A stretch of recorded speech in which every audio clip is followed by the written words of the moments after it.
Now we're gonna go ahead and arm it. This is the sketchy part.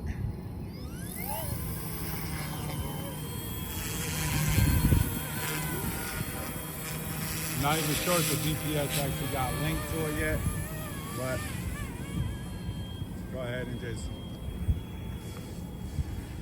oh, she doesn't want to go up.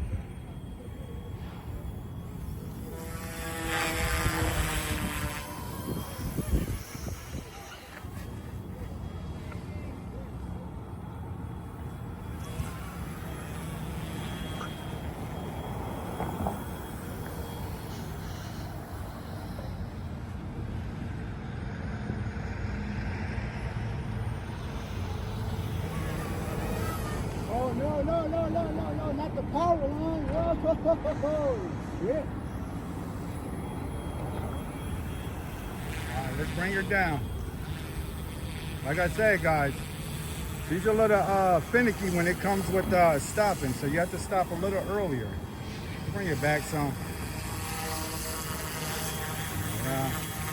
Hit that auto land. Woo. That was nerve-wracking.